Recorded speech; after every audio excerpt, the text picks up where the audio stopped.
إن الحمد لله نحمده ونستعينه ونستغفره ونؤمن به ونتوكل عليه ونعوذ بالله من شرور أنفسنا ومن سيئات أعمالنا من يهده الله فلا مضل له ومن يضلله فلا هادي له ونشهد أن لا إله إلا الله ونشهد أن محمدًا عبده ورسوله أرسله بالهدى ودين الحق ليظهره على الدين كله ولو كره المشركون صلى الله على محمد وعلى آله وبارك وسلم تسليما كثيرا كثيرا فيا أيها الناس اتقوا الله حق تقاته فقد قال الله تعالى في القرآن الكريم يا أيها الذين آمنوا اتقوا الله حق تقاته ولا تموتن إلا وأنتم مسلمون وقال الله تعالى يا أيها الذين آمنوا اتقوا الله ولتنظر نفس ما قدمت لغد واتقوا الله إن الله خبير بما تعملون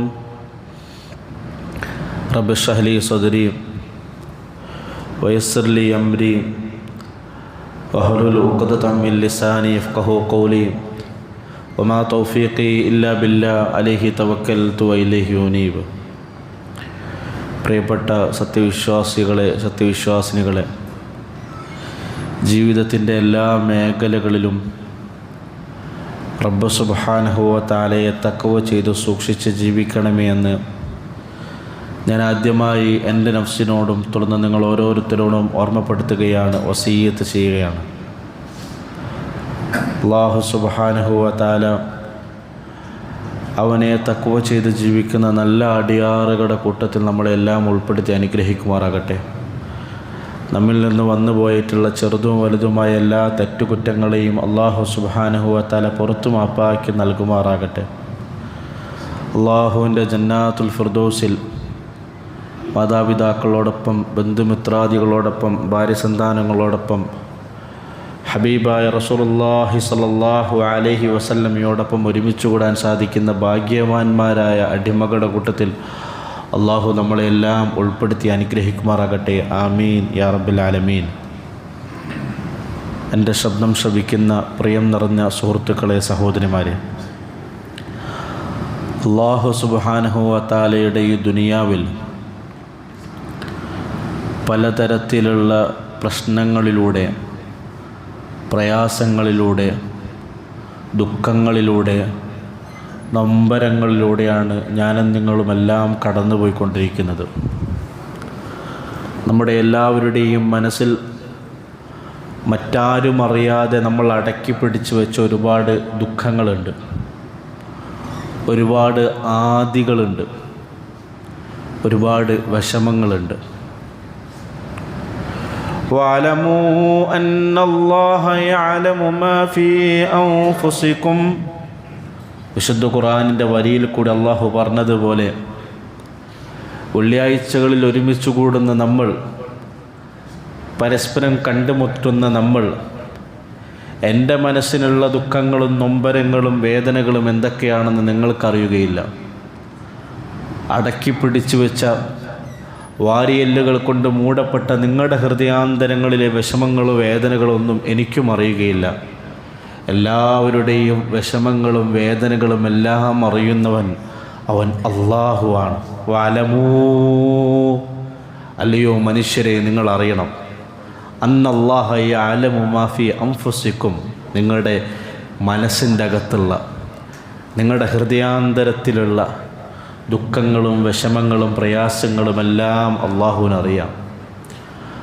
പലർക്കും പല വിധത്തിലുള്ള പ്രയാസങ്ങളാണ്, പ്രശ്നങ്ങളാണ്.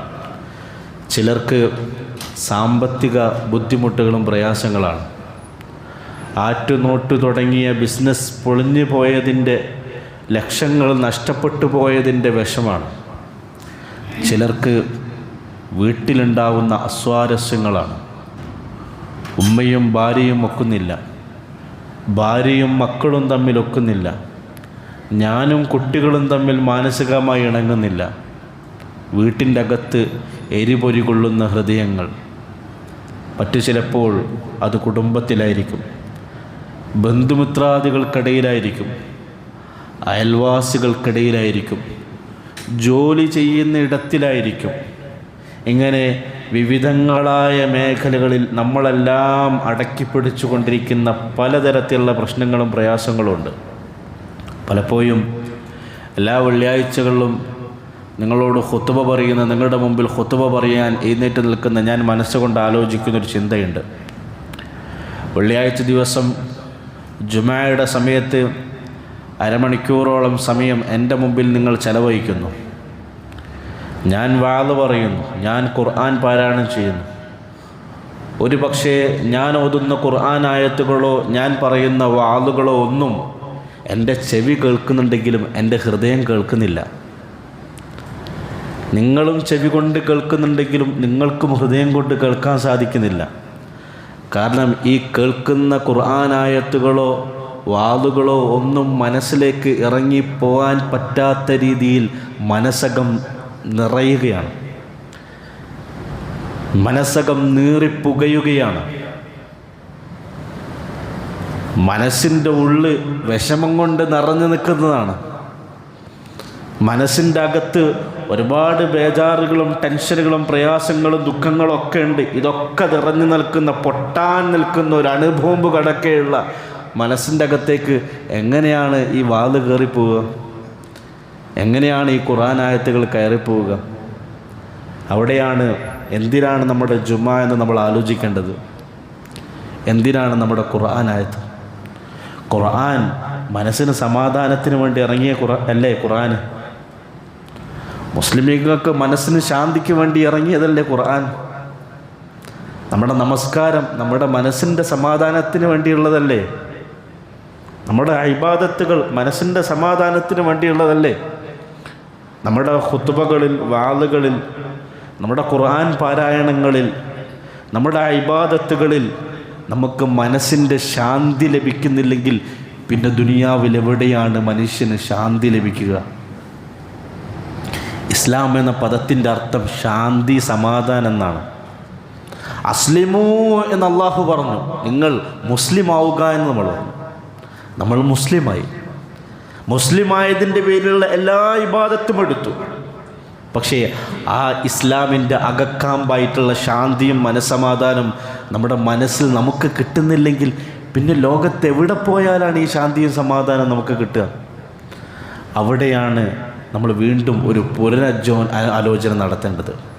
ഞാൻ ആലോചിച്ചു പോയി, ഇത് ദുൽഹിജ്ജ മാസം ആരംഭിച്ചു. ഈ ദിവസങ്ങളിൽ,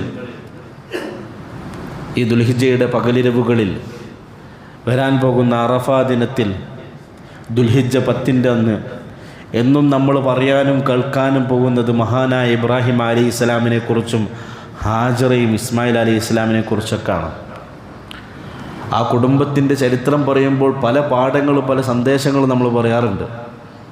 തൗഹീദാണ് ഇബ്രാഹിം അലൈഹി ഇസ്ലാമിൻ്റെ കുടുംബത്തിലെ ഏറ്റവും വലിയ സന്ദേശം. ത്യാഗമാണ്, തവക്കുലാണ്.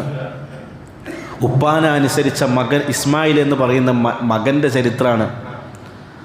ഭർത്താവിനെ വഴിപ്പെട്ട ഹാജറ എന്ന് പറയുന്ന ഭാര്യയുടെ ചരിത്രമാണ്. ഇങ്ങനെയുള്ള പല അർത്ഥങ്ങളിലൊക്കെ ഇബ്രാഹിം അലൈഹി ഇസ്ലാമിൻ്റെ കഥയെ നമ്മൾ വായിക്കാറുണ്ട്, അറിയാറുണ്ട്.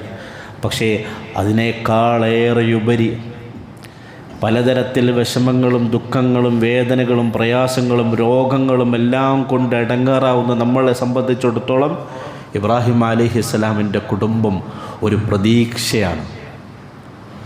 ഇബ്രാഹിം അലൈഹി ഇസ്ലാം ഒരു പ്രതീക്ഷയാണ്.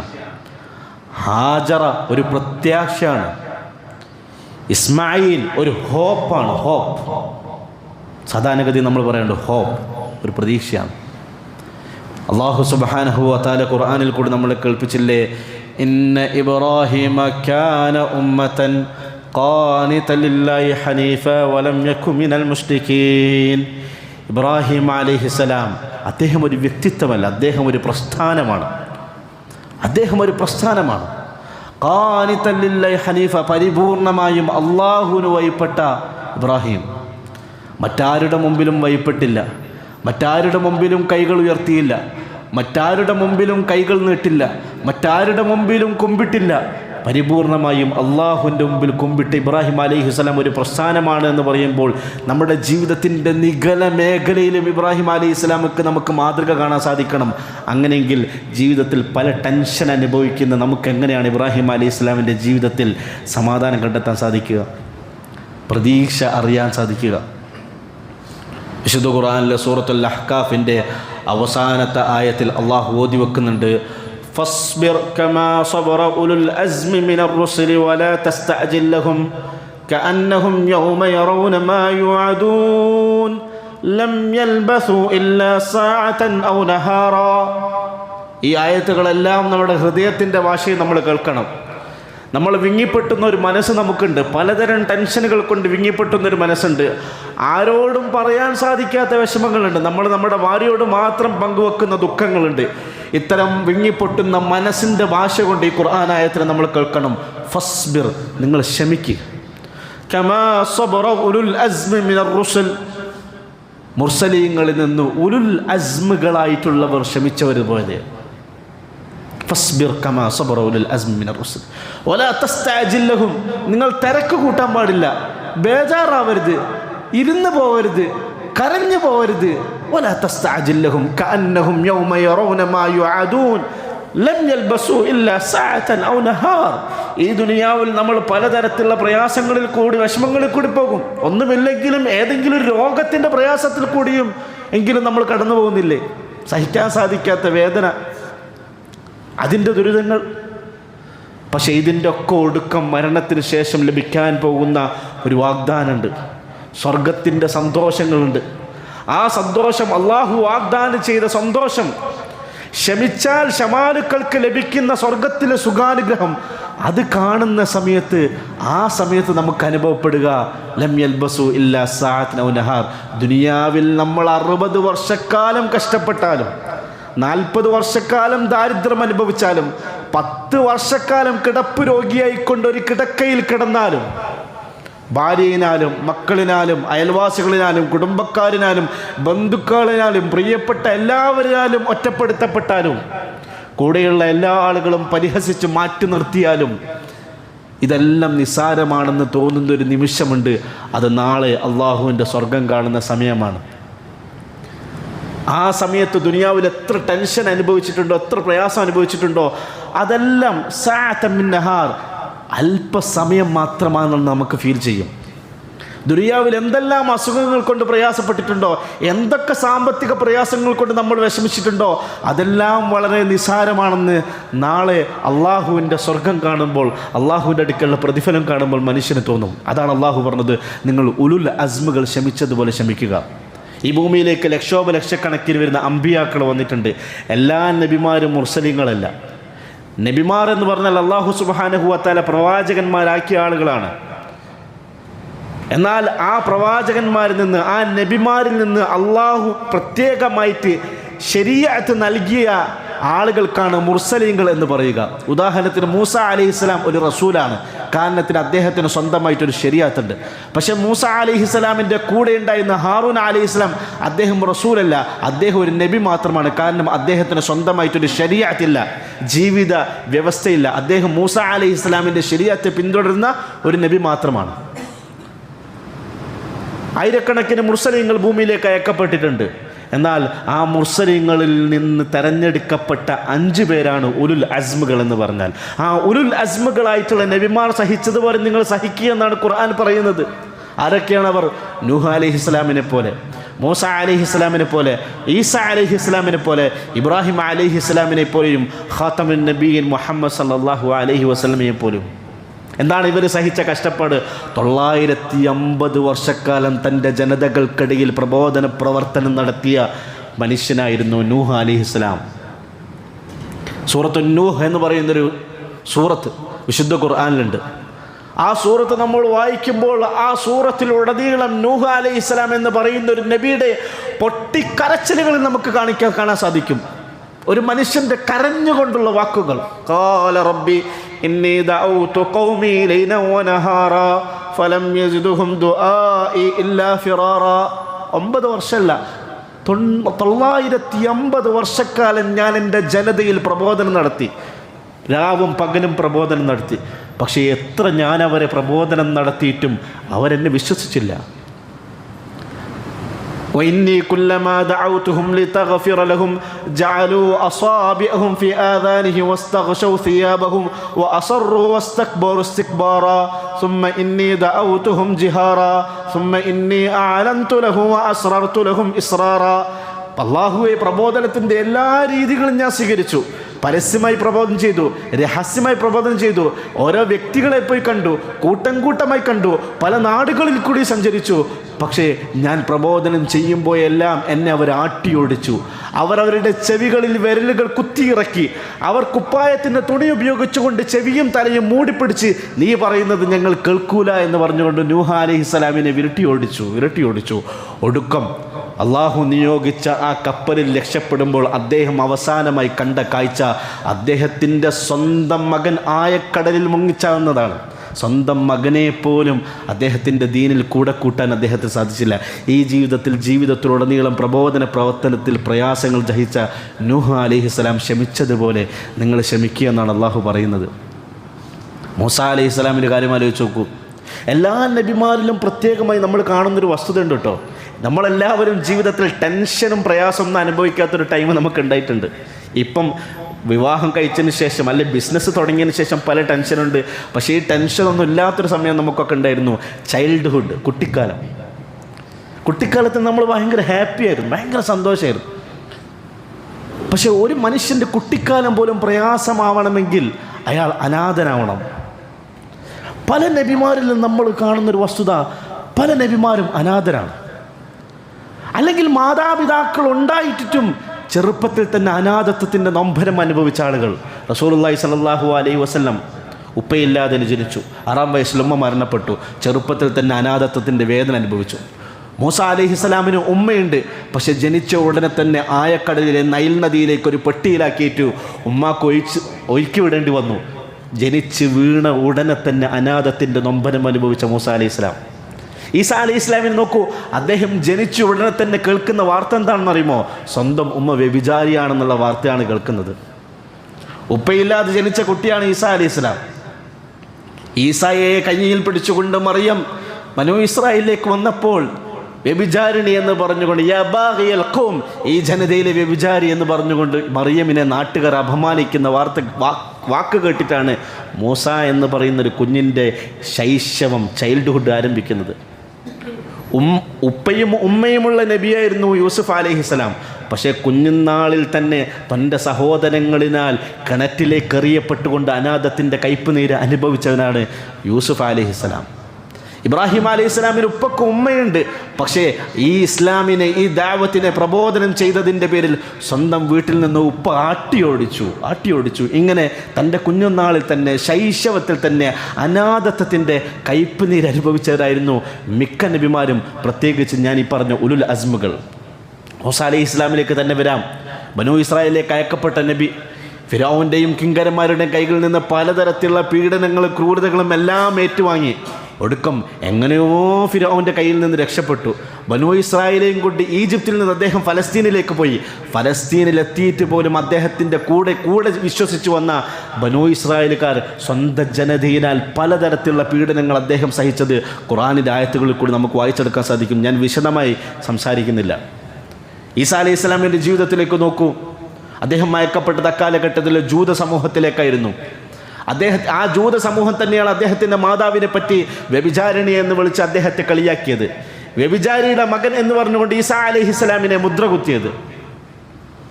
ഒടുക്കം റോമൻ രാജാവിന് കത്തയച്ചുകൊണ്ട് റോമൻ പട്ടാളത്തെ വിളിച്ചു വരുത്തി ഈസാ അലൈഹിസ്സലാമിനെ കൊല ചെയ്യാൻ വേണ്ടി എല്ലാ ഒത്താശകളും ചെയ്തു കൊടുത്ത റോമക്കാർ, ജൂതന്മാരായിട്ടുള്ള ആളുകൾ. ഇങ്ങനെ പലതരത്തിലുള്ള ജീവിത പ്രയാസങ്ങളിൽ കൂടി കടന്നുപോയ നബിമാർ. റസൂലുള്ളാഹി സ്വല്ലല്ലാഹു അലൈഹി വസല്ലം ജീവിതത്തിൽ സഹിച്ച കഷ്ടപ്പാടുകളെയും നെരിപ്പോടുകളെക്കുറിച്ച് ഞാൻ നിങ്ങളോട് പറയേണ്ടതിൻ്റെ ആവശ്യമില്ലല്ലോ. പല ഖുതുബകളിൽ നമ്മൾ സംസാരിച്ചതാണല്ലോ. വ്യക്തി ജീവിതത്തിലാവട്ടെ, പ്രബോധന മേഖലയിലാകട്ടെ, നെരിപ്പോടിൻ്റെ ജീവിതത്തിലൂടെ കടന്നുപോയ ആളുകൾ. ഒരു മനുഷ്യൻ മരിക്കാൻ കിടക്കുന്ന സമയത്ത്, സക്കറാത്തിൻ്റെ സമയത്ത് ഒരു മനുഷ്യൻ കരയാണ്. ആ മനുഷ്യൻ കരയുന്ന സമയത്ത് കൂടെ അടുത്ത് നിൽക്കുന്ന മോള് ചോദിച്ചു, വക്കർബത്ത, എൻ്റെ ഉപ്പാൻ്റെ വേദനയെ എന്ന് പറഞ്ഞു കരഞ്ഞു. അപ്പോൾ ഉപ്പ പറഞ്ഞു, ലൈസ അല അബീക കർബം ബഅദൽ യൗം, മോളെ ഇന്നത്തെ ദിവസത്തിന് ശേഷം നിൻ്റെ ഉപ്പാക്ക് ജീവിതത്തിൽ ഒരു വിഷമമില്ല എന്നൊരു ഉപ്പ പറയണമെങ്കിൽ ആ മനുഷ്യൻ തൻ്റെ ജീവിതകാലത്തിൽ ഏത് രീതിയിലുള്ള പ്രയാസങ്ങളെയും പ്രതിസന്ധികൾ കൂടി കടന്നുപോയിട്ടുണ്ടാകും. ആ മനുഷ്യൻ മുഹമ്മദ് സല്ലല്ലാഹു അലൈഹി വസല്ലമയായിരുന്നു.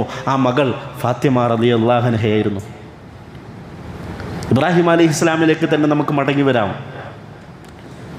വളരെ കുട്ടിയായിരിക്കുമ്പോൾ തന്നെ ഇസ്ലാമിക പ്രബോധനം നടത്തിയതിൻ്റെ പേരിൽ അദ്ദേഹത്തിൻ്റെ ഉപ്പ വീട്ടിൽ നിന്ന് പുറത്താക്കി. ലഇല്ലം തൻതഹി ലഅർജുമന്നക വഹ്ജുർനി മലിയ, നിന്നെ കല്ലെറിഞ്ഞ് ഞാൻ ഓടിക്കുമെന്ന് ഉപ്പയായ ഇറാഖിലെ ആസർ പറഞ്ഞു. വീട്ടിൽ നിന്ന് പുറത്താക്കി. വീട്ടിൽ നിന്ന് ഇറങ്ങിപ്പോകാൻ നേരത്ത് ഉപ്പാനോട് ഇബ്രാഹിം അലൈഹിസ്സലാം പറഞ്ഞത്, സഅസ്തഗ്ഫിറു ലക റബ്ബി ഇന്നഹു കാന ബി ഹഫിയ, ഉപ്പ അള്ളാഹുമായിട്ട് എനിക്ക് ആത്മബന്ധമുണ്ട്, അള്ളാഹുവോട് അങ്ങക്ക് വേണ്ടി ഞാൻ ശബാബടം ഇസ്തിഗ്ഫാറിനെ തേടുമെന്ന് പറഞ്ഞുകൊണ്ട് ഉപ്പാനിൽ നിന്ന് വീട്ടിൽ നിന്ന് ഇറക്കി വിടപ്പെട്ട ഇബ്രാഹിം അലൈഹിസ്സലാം സ്വന്തം നാട്ടുകാരിനാൽ ഒറ്റപ്പെടുത്തപ്പെട്ടു. നാട്ടുകാരുടെ പീഡനം സഹിച്ചു. നമ്രൂദിൻ്റെ തീക്കുണ്ടാരത്തിലേക്ക് എറിയപ്പെട്ടു. ഇറാഖിൽ ജീവിക്കാൻ സാധിക്കുകയില്ല എന്ന അവസ്ഥ വന്നപ്പോൾ ഈജിപ്തിലേക്ക് പോയി. ഈജിപ്തിലും അവിടെ ഉണ്ടായിരുന്ന രാജാവ് ജീവിക്കാൻ സമ്മതിച്ചില്ല. ഒടുക്കം അവിടെ നിന്ന് ഭാര്യയായ സാറയും കൂട്ടിയിട്ട് ഫലസ്തീനിലേക്ക് വരുന്നു. 80 വർഷത്തോളം കാലം സാറയുടെയും ഹാജറുടെയും കൂടെ ജീവിച്ചു. അപ്പോഴൊന്നും മക്കളില്ലാത്തതിൻ്റെ വിഷമവും പ്രയാസത്തിൽ കൂടി കടന്നുപോയി. സാറയെ ഫലസ്തീനിലാക്കിയിട്ട് ഹാജറിനെയും കൂട്ടി മക്കയിലേക്ക് യാത്ര ചെയ്യണമെന്ന് പറഞ്ഞു. ഒടുക്കം ഒരു കുട്ടിയുണ്ടായി. ആ കുട്ടിയെയും ഭാര്യയെയും മക്കയിൽ ഉപേക്ഷിക്കണമെന്ന് പറഞ്ഞു. ആ കുട്ടിയെ എനിക്ക് വേണ്ടി അറുക്കണമെന്ന് അള്ളാഹു കൽപ്പിച്ചു. ഈ പറയുന്ന എല്ലാ കൽപ്പനകളെയും 100% അള്ളാഹുവിന് വേണ്ടി അനുസരിച്ച ഖലീലുല്ലാഹ് ഇബ്രാഹിം അലൈഹിസ്സലാം ഒടുക്കം ഭാര്യയെയും മകനെയും മക്കയിലാക്കിക്കൊണ്ട് അദ്ദേഹം മടങ്ങിപ്പോകുമ്പോൾ മക്കാ മണലാരുണ്യത്തിൻ്റെ മണൽത്തിട്ടയിൽ കയറി നിന്നുകൊണ്ട് ഇബ്രാഹിം അലൈഹിസ്സലാം ചെയ്തൊരു ദുആ ഉണ്ട്. റബ്ബനാ ഇന്നി അസ്കൻതു മിൻ ദുർരിയതി ബിവാദിൻ ഗൈരി ദീ സറഅൻ ഇൻദ ബൈതികൽ മുഹറം. ഒരു മനുഷ്യൻ്റെ കണ്ടമിടറുന്ന ശബ്ദത്തിൽ അത് കേൾക്കണം. ഒരു മനുഷ്യൻ്റെ വിങ്ങിപ്പൊട്ടുന്ന ശബ്ദത്തിൽ അത് കേൾക്കണം. ഒരു മനുഷ്യൻ്റെ ഹൃദയം തകരുന്ന ശബ്ദത്തിൽ അത് കേൾക്കണം. റബ്ബനാ ഇന്നി അസ്കൻതു മിൻ ദുർരിയതി ബിവാദിൻ ഗൈരി ദീ സറഅൻ ഇൻദ ബൈതികൽ മുഹറം. അല്ലാഹുവേ, ഒരു പുൽനാമ്പ് പോലും ഇല്ലാത്തൊരു നാട്ടിൽ, ഒരു ഭൂമിയിൽ നീ പറഞ്ഞതിൻ്റെ പേരിൽ എൻ്റെ ഭാര്യയെയും മകനെയും ഞാൻ ആക്കിയിട്ട് പോവുകയാണ്. റബ്ബനാ ലിയുഖീമുസ് സ്വലാത്ത ഫജഅൽ അഫ്ഇദതൻ മിനൻ നാസി തഹ്വി ഇലൈഹിം വർസുഖ്ഹും മിനസ് സമറാത്തി ലഅല്ലഹും യഷ്കുറൂൻ. അല്ലാഹുവേ, ഇവരെ ഞാൻ ഇവിടെയാക്കിയത് അവർ നിന്നെ വഴിപ്പെടുന്ന സമൂഹമാകാൻ വേണ്ടിയാണ്. അല്ലാഹുവേ, ഇവിടത്തേക്ക് നീ ജനങ്ങളെ കൊണ്ടുവരണമേ, ഇവർക്ക് നീ റിസ്കിനെ കയ്യിപ്പിക്കണേ എന്ന് പറഞ്ഞുകൊണ്ട് അള്ളാഹുവിൻ്റെ മുമ്പിൽ കൈകൾ ഉയർത്തിക്കൊണ്ട് ദുആ ചെയ്തുകൊണ്ട് മടങ്ങിപ്പോകുന്ന ഇബ്രാഹിം അലൈഹിസ്സലാം. പക്ഷേ ഈ ജീവിതത്തിൻ്റെ നെരിപ്പോടുകളിൽ, പ്രയാസങ്ങളിലെല്ലാം അവർ പഠിപ്പിക്കുന്നൊരു പാഠം ക്ഷമയുടെ പാഠമാണ്. ക്ഷമിച്ച് നിൽക്കുക, ഫസ്ബിർ, ക്ഷമിച്ച് നിൽക്കുക, പിടിച്ചു നിൽക്കുക എന്നുള്ളതാണ്. അല്ലെ, ശബ്ദം ശ്രവിക്കുന്ന സഹോദരിമാരോടും എനിക്ക് പറയാനുള്ളത്, ഹാജറയെ കണ്ടുപിടിക്കുക. ഹാജറയും കുഞ്ഞായ ഇസ്മായിൽ അലൈഹിസ്സലാം ഒറ്റക്കായി പോയത് മരുഭൂമിയാണ്. ലോകത്തിലെ ഏറ്റവും ഭീകരമായ ഇടം അത് മരുഭൂമിയും കടലിൻ്റെ നടുക്കുമാണ്. കാരണം പകലും രാത്രിയും അവിടെ ഒരുപോലെയാണ്.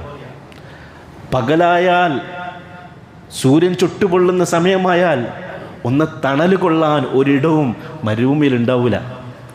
ഒരു മരം പോലും ഉണ്ടാവില്ല. കണ്ണെത്താ ദൂരത്തോളം ഒരുപോലെ കിടക്കും കടലിലും മരുഭൂമിയിലും. കളറുള്ള മരുഭൂമി, ഒരിറ്റ് വെള്ളമില്ലാത്ത മരുഭൂമി. നമ്മൾ വിചാരിക്കും അപ്പോൾ രാത്രിയായാൽ കുറച്ച് സമാധാനമാവുമല്ലോ എന്ന് വിചാരിക്കും. കാരണം പകലല്ലേ ഈ ചൂടും പ്രയാസമുള്ളൂ, രാത്രി കുറച്ചൊക്കെ സമാധാനമല്ലേ. രാത്രി പകലിനേക്കാൾ ഭീതിജനകമാണ്. കാരണം നമ്മുടെ വീട്ടിൽ ലൈറ്റ് പോയാൽ, കറണ്ട് പോയാൽ റോട്ടിൽ ലൈറ്റ് ഉണ്ടാവും, അല്ലെ തൊട്ടടുത്ത വീട്ടിൽ ഇൻവേർട്ടറുള്ള വീട്ടിൽ ലൈറ്റ് ഉണ്ടാവും. പെട്ടെന്ന് റൂമിലെ ലൈറ്റ് ഓഫായി പോയിട്ടുണ്ടെങ്കിൽ ചിലപ്പോൾ തൊട്ടടുത്ത റൂമിൽ ലൈറ്റ് ഉണ്ടാവും. പക്ഷേ മരുഭൂമിയിൽ രാത്രിയായിട്ടുണ്ടെങ്കിൽ പിന്നെ ഒരു ചെറിയ കണികയുടെ പ്രകാശം പോലും കാണാൻ സാധിക്കൂല. കൂരാകൂരിരുട്ടായിരിക്കും. ആ കൂരാകൂരിരുട്ട രാത്രികളുമാണ്, ആ ചുട്ടുപൊള്ളുന്ന പകലിനെയുമാണ് ഹാജറും ഇസ്മായിലും ആ ദിവസങ്ങളിൽ അവിടെ കഴിഞ്ഞുകൂടിയത്. അപ്പോഴാണ് അതിൻ്റെ ഭീതി നമുക്ക് മനസ്സിലാകുക. സാധാരണഗതിയിൽ കുഞ്ഞ് വിശന്ന് പൊട്ടിക്കരയുമ്പോൾ, കുഞ്ഞ് വാവിട്ട് കരയുമ്പോൾ ഒരു ഉമ്മ ചെയ്യുക എന്താണ്? കുഞ്ഞിനെ കെട്ടിപ്പിടിക്കും, ഉമ്മ വെക്കും. ആ പെണ്ണ് വാവിട്ട് കരയാൻ തുടങ്ങും, പേടിച്ച് കരയാൻ തുടങ്ങും. പക്ഷേ അവിടെയാണ് ഹാജറുടെ ജീവിതം നമുക്ക് പ്രതീക്ഷ പഠിപ്പിക്കുന്നത്. അവിടെയാണ് ഹാജറിൻ്റെ ജീവിതത്തിൽ നമുക്ക് ഹോപ്പ് പഠിക്കാനുള്ളത്.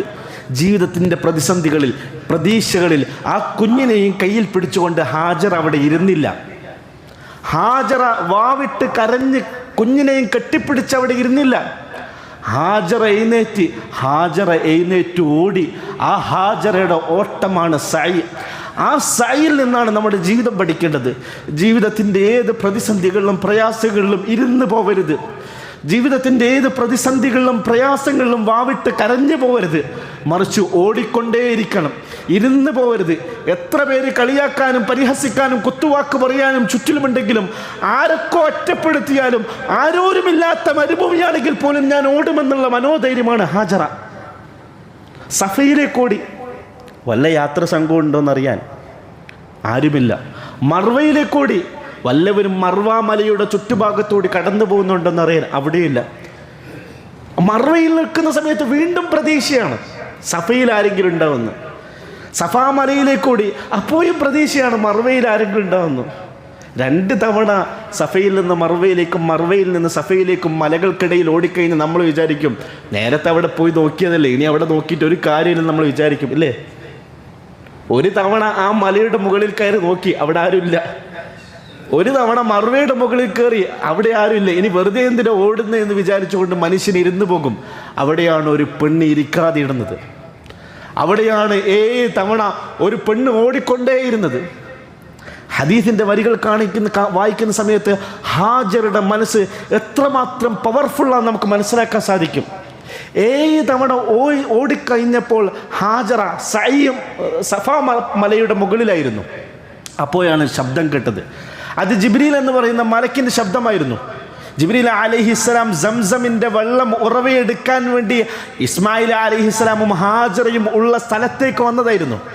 ഒരു അശരീരി പോലെ ജിബ്രീലിൻ്റെ ശബ്ദം ഹാജറ കേട്ടു. നിങ്ങൾക്ക് ഹദീസിൽ വായിക്കാൻ സാധിക്കും, ഹാജറ പറയുന്നൊരു വേർഡുണ്ട്, ഇൻകാന ഇൻദക മാഉൻ ഫഅഗ്സ്നി. ഒരു മനുഷ്യയായ, ഒരു പെണ്ണായ, ഒരു കേവലം ഒരു അടിമ പെണ്ണാണ് ഹാജറ. ആ ഹാജറ ജിബ്രീൽ എന്ന് പറയുന്ന അത്രയും വലിയ മലക്കുകളുടെ നേതാവിനോട് പറയാണ്, നിങ്ങളുടെ കയ്യിൽ വെള്ളമുണ്ടെങ്കിൽ താടാ. ആ പദത്തിൻ്റെ അറബി ഭാഷയുടെ അർത്ഥം അങ്ങനെയാണ്, ഇൻകാന ഇൻദക മാ ഫഅഗ്സ്നി. നിന്റെ കയ്യിൽ വെള്ളമുണ്ടെങ്കിൽ താ, പെട്ടെന്ന് താ. പൊട്ടിക്കരയാതെ, കേണപേക്ഷിക്കാതെ, മലക്കിനോട് പോലും ദൃഢനിശ്ചയയോടുകൂടി ചോദിക്കുന്ന ഹാജർ. ആ ഹാജർ നമുക്ക് പ്രതീക്ഷകൾ പഠിപ്പിക്കണം. ജീവിതത്തിൻ്റെ എല്ലാ പ്രതിസന്ധികളും ഓടിക്കൊണ്ടേയിരിക്കണമെന്നുള്ള സന്ദേശം റസൂലുള്ളാഹി സ്വല്ലല്ലാഹു അലൈഹി വസല്ലമയുടെ ജീവിതം നമ്മൾ അതേനാണ് പഠിപ്പിക്കുന്നത്. നമ്മൾ എപ്പോഴാണോ ഓടിക്കൊണ്ടിരിക്കുന്നത് അപ്പോഴാണ് അള്ളാഹുവിൻ്റെ സഹായം വരിക. നമ്മൾ ഇരുന്ന് കഴിയുന്നിടത്ത് അള്ളാഹുവിൻ്റെ സഹായം വരില്ല. നബി തങ്ങൾ സല്ലല്ലാഹു അലൈഹി വസല്ലമക്ക് പ്രയാസങ്ങളും ദുരിതങ്ങളും ഒക്കെ നുബുവത്തിൻ്റെ ആദ്യ വർഷം മുതൽ ആരംഭിച്ചിട്ടുണ്ട്. എന്നാണ് സഹായം വന്നത്? ബക്കയിൽ അബൂജഹൽ പീഡിപ്പിച്ചപ്പോൾ സഹായം വന്നോ? ഇല്ല. നുബുവത്തിൻ്റെ 4-ാമത്തെ 5-ാമത്തെ വർഷം സഹായം വന്നോ? ഇല്ല. ഷൈബ് അബി ത്വാലിബിൽ 3 വർഷക്കാലം നബിയും സഹാബാക്കളും പട്ടിണി കിടന്നപ്പോൾ സഹായം വന്നോ? ഇല്ല. 13 വർഷക്കാലത്തെ മക്കയുടെ ജീവിതത്തിൽ സഹായം വന്നോ? ഇല്ല. മദീനത്തെത്തിയിട്ട് സഹായം വന്നോ? ഇല്ല. സഹായം ആദ്യമായി മുസ്ലിമീങ്ങൾക്ക് അത്ഭുതകരമായി ഇറങ്ങിയത് ബദറിലായിരുന്നു. ഇത്തസ്തഗീസൂന റബ്ബക്കും ഫസ്തജാബ ലക്കും അന്നീ മുമിദ്ദുക്കും ബിഅൽഫിൻ മിനൽ മലായികതി മുർദിഫീൻ. ഇരുന്ന് കളഞ്ഞപ്പോഴല്ല അള്ളാഹുവിൻ്റെ സഹായം വന്നത്. ഇനി ഒരു പ്രതീക്ഷയുമില്ല എന്ന് പറഞ്ഞുകൊണ്ട് മൂലക്കിരുന്നപ്പോഴല്ല അള്ളാഹുവിൻ്റെ സഹായം വന്നത്. വാളുമെടുത്തുകൊണ്ട് മരണമാണെങ്കിൽ മരണം, ഷഹാദത്താണെങ്കിൽ ഷഹാദത്ത്, വിജയമാണെങ്കിൽ വിജയം എന്ന് പറഞ്ഞുകൊണ്ട് പൊരുതാൻ ഒരു കൂട്ടം എഴുന്നേറ്റ് നിന്നിടത്താണ് അള്ളാഹുവിൻ്റെ സഹായം വന്നത്. പൊരുതണം, ജീവിതത്തിൽ പൊരുതിക്കൊണ്ടേയിരിക്കണം. എൻ്റെ കുഞ്ഞുങ്ങളോട്, എൻ്റെ ഈ ശബ്ദം ശ്രവിക്കുന്ന കുട്ടികളോട് എനിക്ക് പറയാനുള്ളത്, പുതിയൊരു അധ്യയന വർഷത്തിലേക്ക് കടക്കുകയാണ്. പുതിയ ജീവിതത്തിലെ പുതിയ കോഴ്സുകൾ തിരഞ്ഞെടുക്കുന്ന, പുതിയ വിദ്യാഭ്യാസ സ്ഥാപനത്തിലേക്ക് നമ്മൾ തിരഞ്ഞെടുക്കുന്ന ദിവസങ്ങളിൽ കൂടിയാണ് കടന്നു പോകുന്നത്. ഏത് തിരഞ്ഞെടുക്കണമെന്നറിയാതെ ബേജാറായി നിൽക്കുന്ന ദിവസങ്ങളിൽ കൂടിയാണ്. ഒരു കോഴ്സ് ചെയ്തിട്ട് എവിടെ എത്തിയില്ല, ജോലിയൊന്നും കിട്ടിയില്ല എന്നുള്ള മാനസിക നൊമ്പരത്തിലാണുള്ളത്. നാട്ടുകാരന്മാരായ അമ്മാവന്മാർ ജോലിയായില്ലേ, കല്യാണമായില്ലേ എന്ന് പറഞ്ഞുകൊണ്ട് കുറ്റപ്പെടുത്തുന്ന ജൻസികളാണ് പലരും എൻ്റെ മുമ്പിലിരിക്കുന്നത്. എനിക്ക് എൻ്റെ പ്രിയപ്പെട്ടവരോട് പറയാനുള്ളത്, പൊരുതിക്കൊണ്ടേയിരിക്കണം. എത്ര പേർ കുറ്റപ്പെടുത്തിയാലും കളിയാക്കിയാലും പൊരുതിക്കൊണ്ടേയിരിക്കണം എന്നുള്ള സന്ദേശമാണ് ബദർ നൽകുന്നത്. ആ പൊരുതലിൻ്റെ ഒടുക്കത്തിലാണ് ബദർ സംഭവിച്ചത്. ആ പൊരുതുന്ന സമയത്ത് തന്നെ ഖുർആൻ പറയുന്നൊരു വാക്കുണ്ട്, ഇത്തസ്തഗീസൂന റബ്ബക്കും, അള്ളാഹുവിൻ്റെ സഹായം വരിക, നിങ്ങൾ പൊരുതണം. അതോടൊപ്പം തന്നെ അള്ളാഹുവിലേക്ക് കൈകൾ ഉയർത്തിക്കൊണ്ട് കണ്ണീർ വാർത്തുകൊണ്ട് നിങ്ങൾ ദുആ ചെയ്യണം. അള്ളാഹുവിനറിയാം നമ്മുടെ പ്രയാസങ്ങളും നമ്മുടെ ദുരിതങ്ങളും. ബദറിൻ്റെ തലേ ദിവസം പാതിരാത്രി റസൂലുള്ളാഹി സ്വല്ലല്ലാഹു അലൈഹി വസല്ലം കരഞ്ഞിരുന്ന സംഭവം പലതവണങ്ങളിൽ പല ഖുതുബകളിൽ നമ്മൾ സംസാരിച്ചു. കരഞ്ഞു കലങ്ങിയ കണ്ണുകളുമായിട്ട്, കരച്ചലിൻ്റെ ആധിക്യം കാരണം, ദ്വാ കാരണം, കൈകൾ ഉയർത്തിക്കൊണ്ട് നിബിതങ്ങൾ ദ്വാ ചെയ്തത് കാരണം പ്രവാചകൻ്റെ തലയിൽ കിടന്ന തട്ടം പോലും നിലത്തേക്ക് വീണ സംഭവം മുമ്പ് നമ്മൾ സംസാരിച്ചിട്ടുണ്ട്. അങ്ങനെ അള്ളാഹുവോട് ദുആ ചെയ്തപ്പോൾ, പൊരുതാനുറപ്പിച്ച് പുറപ്പെട്ടപ്പോൾ അള്ളാഹുവിൻ്റെ സഹായം വന്നു. ഫസ്തജാബ ലക്കും അന്നി മുമിദ്ദുക്കും ബിഅൽഫിൻ മിനൽ മലായികത്തി മുർദിഫീൻ, ആയിരക്കണക്കിന് വരുന്ന മലക്കുകളെ ബദറിൻ്റെ രണാങ്കണത്തിലേക്ക് അള്ളാഹു അയച്ചിട്ട് സഹായിച്ചു. അപ്പോൾ ജീവിതത്തിൽ ഒന്നാമത് ഖുർആൻ പറഞ്ഞത് ജീവിതത്തിൻ്റെ പ്രയാസങ്ങൾ ഫസ്ബിർ, ക്ഷമിച്ചു നിൽക്കണം. രണ്ടാമത്തത് ഹാജറ ഓടിയതുപോലെ ഇരിക്കാൻ പാടില്ല, ഓടിക്കൊണ്ടേയിരിക്കണം. മൂന്നാമത് ഓട്ടത്തിലും പൊരുതിക്കൊണ്ടിരിക്കുന്ന സമയത്തും അള്ളാഹുവിലേക്ക് കൈകൾ ഉയർത്തിക്കൊണ്ട് നമ്മൾ ദുആ ചെയ്യണം. പക്ഷേ അപ്പോഴും ഒരു ചോദ്യം ബാക്കിയുണ്ട്, എപ്പോഴാണ് സഹായം വരിക? പലപ്പോഴും നമുക്ക് പറ്റുന്നൊരു അബദ്ധമാണ്. നമ്മളൊരു ബിസിനസ് ആരംഭിക്കും, അത് പൊട്ടിപ്പോവും. രണ്ടാമതും ഒന്ന് ആരംഭിക്കും, അതും പൊട്ടിപ്പോവും. മൂന്നാമതും ആരംഭിക്കും, അതും പൊട്ടിപ്പോകുന്നതോടുകൂടി നമ്മുടെ ക്ഷമ കെടും. അല്ലെങ്കിൽ ഒന്ന് തന്നെ പൊട്ടിപ്പോയാൽ നമ്മൾ മൂലക്കിരിക്കും. ഒരു കോഴ്സ് ചെയ്ത് തന്നെ ജോലി കിട്ടാതായിട്ടുണ്ടെങ്കിൽ നമ്മൾ മൂലക്കിരുന്ന് കളയും. ഒരു പ്രശ്നം വരുമ്പോൾ തന്നെ ദുഃഖിച്ച് വിഷമിച്ച് ഒറ്റക്കിരുന്ന് കളയും. എന്തേ അള്ളാഹുവിൻ്റെ സഹായം വരാത്തത് എന്ന് ചോദിച്ചുകൊണ്ട് നമ്മൾ അള്ളാഹുവിനെ കുറ്റപ്പെടുത്തും. പക്ഷേ നമ്മൾ മനസ്സിലാക്കേണ്ട വസ്തുത, അള്ളാഹുവിൻ്റെ സഹായം വരിക ഏറ്റവും ലാസ്റ്റ് മൂമെൻറ്റിലാണ്. എല്ലാ നബിമാരുടെയും ജീവിതം നമ്മളതാണ് പഠിപ്പിക്കുന്നത്. നമ്മുടെ ഏറ്റവും അവസാനത്തെ പടി, മരണത്തെ മുന്നിൽ കാണുന്ന നിമിഷം, ഇനി ഇതല്ലാതെ വേറെ ജയിക്കാൻ ഒരവസരവുമില്ല എന്ന് പറയുന്ന ഒരു നിമിഷത്തിൽ അള്ളാഹുവിൻ്റെ സഹായം വരും. ഇബ്രാഹിം ഹാജറയെ അവിടെ ആക്കിയിട്ട് പോയ സമയത്ത് തന്നെ അള്ളാഹു സുബ്ഹാനഹു വ തആലക്ക് വേണമെങ്കിൽ വെള്ളം കൊടുക്കാം, ഈത്തപ്പഴം കൊടുക്കാം. പക്ഷെ അത് അള്ളാഹു കൊടുത്തില്ല. ഏറ്റവും ഒടുക്കം ഇസ്മായിൽ എന്ന് പറയുന്ന ചെറിയ കുഞ്ഞ് മരിക്കുമെന്നെത്തുന്ന സമയത്താണ് സംസമിൻ്റെ വെള്ളം വന്നത്. ഉപ്പ വീട്ടിൽ നിന്ന് പുറത്താക്കിയപ്പോൾ ഇബ്രാഹിം അലൈഹി സ്വലാമിന് സഹായം ലഭിച്ചില്ല. നാട്ടുകാർ ഇബ്രാഹിം അലൈഹി സ്വലാമിനെ കുറ്റപ്പെടുത്തിയപ്പോൾ, ആട്ടിയൊടിച്ചപ്പോൾ സഹായം വന്നില്ല. നമ്രൂദ് പീഡിപ്പിച്ചപ്പോൾ സഹായം വന്നില്ല. സഹായം വന്നത് തീക്കുണ്ടത്തിലേക്ക് എറിഞ്ഞ് ഇബ്രാഹിം അലൈഹിസ്സലാം മരിക്കും എന്നൊരു സമയത്തിലാണ് സഹായം വന്നത്. മക്കത്തുള്ള ജീവിതത്തിലൊന്നും സഹായം വന്നില്ല. നബിയും കൂടെയുള്ള സഹാബാക്കളും മരിക്കും. ഇന്നത്തെ ദിവസം അള്ളാഹുവിൻ്റെ അടുക്കൽ നിന്നുള്ള സഹായം വന്നിട്ടില്ലെങ്കിൽ മുഴുവൻ മുഅ്മിനീങ്ങളും മരിക്കുമെന്നുള്ള ദിവസമാണ് ബദർ. ആ ബദറിൻ്റെ ദിവസത്തിലാണ് അള്ളാഹുവിൻ്റെ സഹായം വന്നത്. പല ഘട്ടങ്ങളിലായിട്ട് ഫിർഔന്റെ ഭാഗത്തുള്ള പീഡനങ്ങൾ മൂസാ അലൈഹിസ്സലാമയും ബനൂ ഇസ്രായേലുകാരും സഹിച്ചിട്ടുണ്ട്. പക്ഷെ എപ്പോഴാണ് സഹായം വന്നത്? ഒടുക്കം മൂസയെയും കൂടെയുള്ള ബനൂ ഇസ്രായേലെയും കൊന്ന് നശീകരിക്കാൻ വേണ്ടി, വംശീയമായി ഉന്മൂലനം ചെയ്ത് തീർക്കാൻ വേണ്ടി തൻ്റെ സൈന്യത്തെയും കൂട്ടിയിട്ട് ഫിർഔൻ പുറപ്പെട്ട സമയത്താണ് അള്ളാഹുവിൻ്റെ സഹായം വന്നത്. അയ്യൂബ് നബിക്ക് കടുത്ത രോഗം വന്നിട്ടുണ്ട്. ശരീരത്തിൽ നിറയെ പുണ്ണുകളുണ്ടായി. അദ്ദേഹം ഒറ്റപ്പെട്ടു പോയി. അപ്പോഴൊന്നും അള്ളാഹുവിൻ്റെ സഹായം വന്നില്ല. ഒടുക്കം അദ്ദേഹത്തിൻ്റെ ഭാര്യയും കുടുംബക്കാരും ബന്ധുക്കളും എല്ലാം ഉപേക്ഷിച്ചുകൊണ്ട് സക്കറാത്തിൻ്റെ ഒരു മൂമെൻറ്റിൽ അയ്യൂബ് നബി എത്തിയ സമയത്താണ് അള്ളാഹുവിൻ്റെ അടുക്കൽ നിന്നുള്ള ഷിഫ എന്ന് പറയുന്ന സഹായം അയ്യൂബ് നബിക്ക് വന്നത്. ഈസാ അലൈഹി ഇസ്ലാമിൻ്റെ ജീവിതം പരിശോധിച്ച് നോക്കൂ. ജൂത സമൂഹം പല രീതിയിൽ അദ്ദേഹത്തെ വേട്ടയാടി. ഒടുക്കം അദ്ദേഹത്തെ കൊല ചെയ്യാൻ പ്ലാൻ ചെയ്ത സമയത്താണ് അള്ളാഹുവിൻ്റെ ഭാഗത്ത് നിന്ന് ആകാശത്തിലേക്ക് ഉയർത്തിക്കളയുക എന്നുള്ള സഹായം ഈസാ അലൈഹി ഇസ്ലാമിന് വരുന്നത്.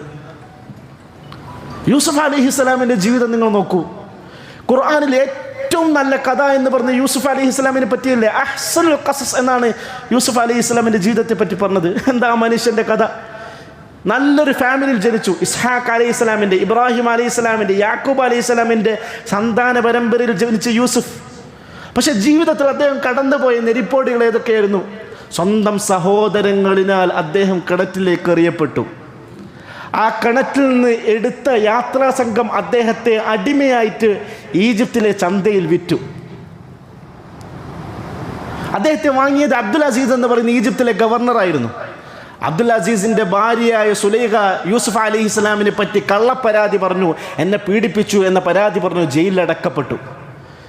ജീവിതത്തിൻ്റെ നെരിപ്പോട് എന്ന് പറയുന്ന 3 ഘട്ടം. ഒന്ന് പൊട്ടക്കിണറാണ്, രണ്ടാമത് അടിമച്ചന്തയിൽ വിൽക്കപ്പെടുക എന്നുള്ളതാണ്, മൂന്നാമത് തുറുങ്കിലടക്കപ്പെടുക എന്നാണ്. അതും ഇല്ലാത്ത പെണ്ണ് കേസ് പറഞ്ഞിട്ട് അകപ്പെടുക. ഒരു മനുഷ്യൻ്റെ ജീവിതത്തിൽ അനുഭവിക്കാൻ സാധിക്കുന്ന പ്രയാസങ്ങളിലെ ഏറ്റവും വലിയ പ്രയാസങ്ങളെല്ലാം സഹിച്ചൊരു മനുഷ്യനാണ് യൂസുഫ്. പക്ഷേ അപ്പോഴൊന്നും അള്ളാഹുവിൻ്റെ സഹായം വന്നില്ല. അള്ളാഹുവിൻ്റെ സഹായം വന്നത് ആ ജയിലിലും ഒരുപാട് വർഷക്കാലം കിടന്നതിന് ശേഷം അള്ളാഹുവിൻ്റെ സഹായം വന്നു. ഈജിപ്തിൻ്റെ ഭരണാധികാരിയായിക്കൊണ്ട് യൂസുഫ് അലൈഹിസ്സലാം ഒടുക്കം മാറി. അള്ളാഹുവിൻ്റെ സഹായം വരിക ഏറ്റവും ലാസ്റ്റ് മൊമെൻറ്റിലാണ്, ഏറ്റവും ലാസ്റ്റ് നിമിഷത്തിലാണ്. ഒരു വേള ആ ലാസ്റ്റ് നിമിഷത്തെ നമുക്ക് സക്രാത്തിൻ്റെ നിമിഷമായി വർണ്ണിക്കാം. അതല്ലെങ്കിൽ നേരത്തെ ഞാൻ ഖുർആൻ ആയത്തിൽ പറഞ്ഞു വെച്ചതുപോലെ കഅന്നഹും യൗമ യറൗന മാ യുഅദൂൻ.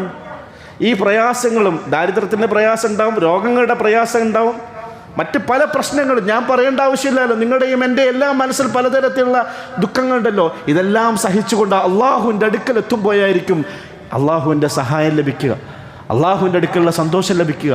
ആ നിമിഷം വരെ ക്ഷമയോടുകൂടി നിൽക്കാൻ നമുക്ക് സാധിക്കണം. അല്ലദീന ആമനു വതത്മഇന്നു ഖുലൂബുഹും ബിദിക്രില്ലാഹ് അലാ ബിദിക്രില്ലാഹി തത്മഇന്നുൽ ഖുലൂബ് അല്ലദീന ആമനു വഅമിലുസ് സ്വാലിഹാത്തി തൂബാ ലഹും വഹസ്നു മആബ്. അല്ലാഹുവിൽ സ്മരണയിൽ മുറുകെ പിടിച്ചുകൊണ്ട് ജീവിക്കുക, ഇബാദത്തുകൾ മുറുകെ പിടിച്ചുകൊണ്ട് ജീവിക്കുക, അമലു സ്വാലിഹാത്തുകൾ മുറുകെ പിടിച്ച് ജീവിക്കുക, ഈമാൻ മുറുകെ പിടിച്ച് ജീവിക്കുക. ദുൽഹിജ്ജയുടെ ദിവസങ്ങളാണ്. ഈ വരാൻ പോകുന്ന വ്യാഴാഴ്ച പെരുന്നാളാണ്, തലേ ദിവസം ആറഫയാണ്. റസൂലുള്ളാഹി സ്വല്ലല്ലാഹു അലൈഹി വസല്ലം പഠിപ്പിച്ചു അള്ളാഹുവിന് അമലുകൾ ഏറ്റവും പ്രിയങ്കരമായ 10 ദിനങ്ങളാണ് ഈ 10 ദിനങ്ങൾ. ദുൽഹിജ്ജയുടെ ആദ്യത്തെ 10 ദിവസങ്ങൾ. വൽ ഫജ്ർ വലയാലിൻ അശ്ർ, ഖുർആൻ പ്രത്യേകം പരാമർശിച്ച ദിവസങ്ങളാണിത്. സൂറത്തുൽ ഫജ്ർ എന്ന് പറയുന്ന സൂറത്തുണ്ട്, അതിലെ 2ാമത്തെ ആയത്ത് വലയാലിൻ അശ്ർ, 10 രാവുകൾ. അതുകൊണ്ട് ഉദ്ദേശിക്കുന്ന മുഫസ്സിരീങ്ങൾ പറഞ്ഞത് ഈ ദുൽഹിജ്ജയുടെ 10 പകലുകളും രാവുകളാണ്. ഈ രാവുകളും ഈ പകലുകളും ഇബാദത്തുകൾ കൊണ്ട് സജീവമാക്കാൻ നമുക്ക് സാധിക്കണം. അറഫ നോമ്പ് ഒരു കാരണവശാലും നഷ്ടപ്പെടുത്തി കളയത്. റസൂൽ സല്ലല്ലാഹു അലൈഹി വസല്ലം പഠിപ്പിച്ചു അറഫ നോമ്പെടുക്കുന്നവൻ്റെ അതിന് മുമ്പുള്ള ഒരു വർഷത്തിനെയും അതിന് ശേഷമുള്ള ഒരു വർഷത്തിലെയും എല്ലാ പാപങ്ങളും അല്ലാഹു സുബ്ഹാനഹു വ തആല പുറത്തു നൽകും.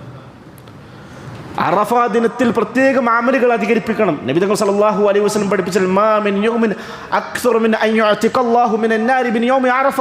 അല്ലാഹു ദുനിയാവിലുള്ള മനുഷ്യരിൽ നിന്ന് ഏറ്റവും കൂടുതൽ ആളുകൾ നരകത്തിൽ നിന്ന് മോചിപ്പിക്കുന്ന ദിവസം അത് അറഫയുടെ ദിനമാണ്. ഹാജിമാർ അവിടെ അറഫ മൈതാനിൽ സംഗമിക്കുന്ന ദിവസത്തിൽ നോമ്പുകാരായിക്കൊണ്ട്, ദുആയിലായിക്കൊണ്ട്, ഇബാദത്തിലായിക്കൊണ്ട് സമയം ചെലവഴിക്കാൻ നമ്മൾ പ്രത്യേകം ശ്രദ്ധിക്കണം. നബി തങ്ങൾ സല്ലല്ലാഹു അലൈഹി വസല്ലം പഠിപ്പിച്ച ഒരു ഹദീസും കൂടി പറഞ്ഞു നിർത്തുകയാണ്. ഇഗ്തനിം ഖംസൻ ഖബ്ല ഖംസൻ, നിങ്ങൾക്ക് 5 അവസരങ്ങളുടെ അവസരങ്ങൾ മുതലെടുക്കണം. ഒന്ന് നിങ്ങളുടെ യുവത്വമാണ്, ഒന്ന് നിങ്ങൾക്ക് സമ്പത്തുള്ള ഈ സമയമാണ്, നിങ്ങൾക്ക് ഫ്രീ സമയമുള്ള സമയമാണ്, നിങ്ങൾക്ക് ആരോഗ്യമുള്ള സമയമാണ്, നിങ്ങളുടെ ഈ ജീവിതമാണ്. പക്ഷേ ഇതെല്ലാം ഈ 5ഉം നഷ്ടപ്പെട്ട് വേറൊരവസ്ഥയിലേക്ക് നിങ്ങൾ മാറും. നിങ്ങളുടെ ഈ ആരോഗ്യം പോയിട്ട് രോഗാവസ്ഥയിലേക്ക് എത്തും, നിങ്ങളുടെ യുവത്വം മാറിയിട്ട് വാർദ്ധക്യത്തിലേക്കെത്തും, നിങ്ങളുടെ ഈ സമ്പന്നത പോയിട്ട് ദാരിദ്ര്യത്തിലേക്ക് നിങ്ങളെത്തും, നിങ്ങളുടെ ഈ ഒഴിവുള്ള സമയങ്ങൾ മാറി നിങ്ങൾ തിരക്കിലേക്ക് അകപ്പെടും. ഈ ജീവിതം മാറിയിട്ട് നിങ്ങൾ മരണത്തിലേക്ക് അകപ്പെടുന്നൊരു നിമിഷമുണ്ട്. ആ ഘട്ടം വരുന്നതിന് മുമ്പായിട്ട് സമയത്ത് ഉപയോഗപ്പെടുത്താൻ നമുക്കൊക്കെ സാധിക്കണം. അല്ലാഹു സുബ്ഹാനഹു വ തആല അള്ളാഹുവിനെ വഴിപ്പെടുന്ന രീതിയിൽ അമലു സ്വാലിഹാത്തുകൾ കൊണ്ട് ജീവിതത്തെ സജീവമാക്കാനും അള്ളാഹുവിലുള്ള ദിക്റിൽ സ്മരണയിൽ കൂടി ജീവിതത്തിൽ ക്ഷമ നേടിയെടുക്കാൻ അല്ലാഹു സുബ്ഹാനഹു വ തആല നമുക്കൊക്കെ തൗഫീഖ് പ്രദാനം ചെയ്യുമാറാകട്ടെ. വ ആഖിറു ദഅവാന അനിൽ ഹംദുലില്ലാഹി റബ്ബിൽ ആലമീൻ.